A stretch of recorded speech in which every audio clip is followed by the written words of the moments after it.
मैं मीरा, इस देश की बेटी। इस देश में बेटियों को कन्या कहा जाता है।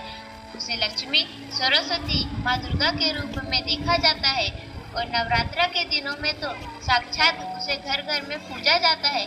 फिर क्या हो गया कि आज वह अपने अस्तित्व की लड़ाई लड़ रही है। वह अपने जीवन की भीख मांग रही है।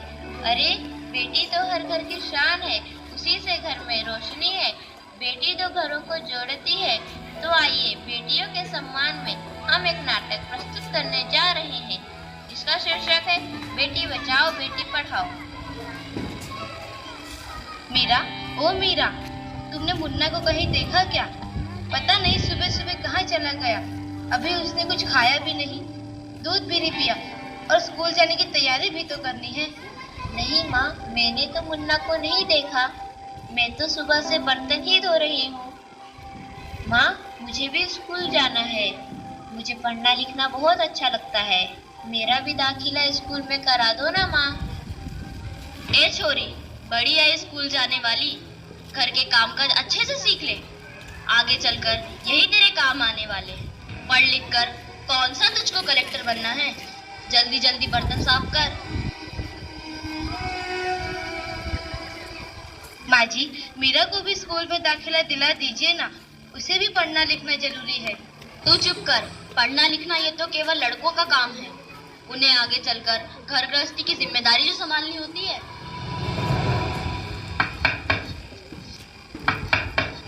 अरे, क्या हो रहा है?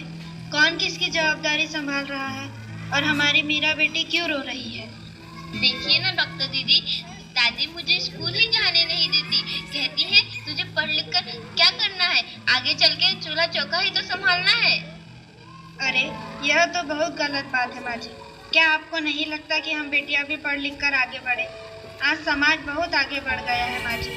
आप किस दुनिया की बात कर रही हैं? हम 21वीं सदी में जी रहे हैं। मैं आज ही टीचर दीदी से बात कर मीरा का दाखिला स्कूल में कराती हूँ। और हाँ, मैं तो यहाँ इसीलिए आई थी कि मुन्ना को पोलियो ड्रॉप दिया कि नहीं। जगह जगह इसके कैंप लगे हैं। अच्छा हुआ बहन जी आप आ गए। अब मुन्ना को पोलियो ड्रॉप भी दे देंगे और मैं इसे स्कूल भी पहुंचा दूंगी। अच्छा मीरा, अब तुम रोना नहीं। तुम जरूर स्कूल जाओगी और एक दिन पढ़ लिख कर मेरी तरह बहुत अच्छी डॉक्टर बनोगी। ठीक है बेटा?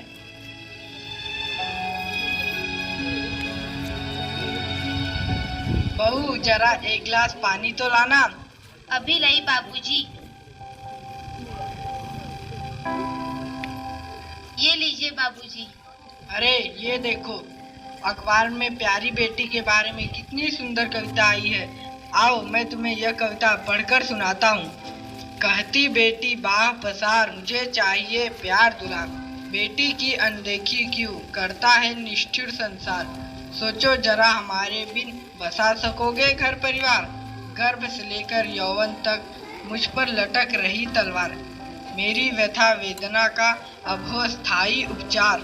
जब माई जग में न होगी तो तुम जन्म किससे पाओगे। जब बहन न होगी घर आंगन में तो किससे रूठोगे, किसे मनाओगे। जब दादी नानी न होगी तो तुम्हें कहानी कौन सुनाएगा।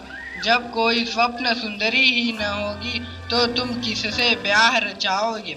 जब घर में बेटी ही न होगी तो तुम किस पर लाड लुटाओगे। जिस दुनिया में स्त्री ही न होगी उस दुनिया में कैसे रह पाओगे। जब तेरे घर में बहू ही न होगी तो कैसे वंश आगे बढ़ाओगे। नारी के बिन जग सूना है, तुम ये बात कब समझ पाओगे। हाँ तो भाग्यवान, कैसी लगी यह कविता? है ना मजेदार? काहे की मजेदार कविता, मुझे नहीं आई पसंद। अरे कोई घर में है क्या?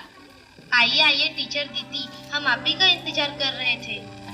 हाँ, जरा मैं कुछ दिनों के लिए बाहर चली गई थी, इसलिए यहाँ नहीं आ पाई। डॉक्टर बहन जी कह रही थी आपने मीरा का अभी तक दाखिला नहीं कराया।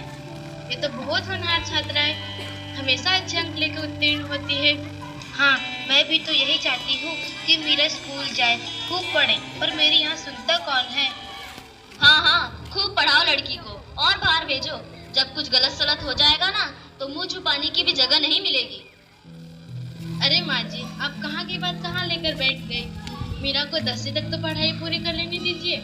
आगे की पढ़ाई के बारे में बाद में सोचेंगे।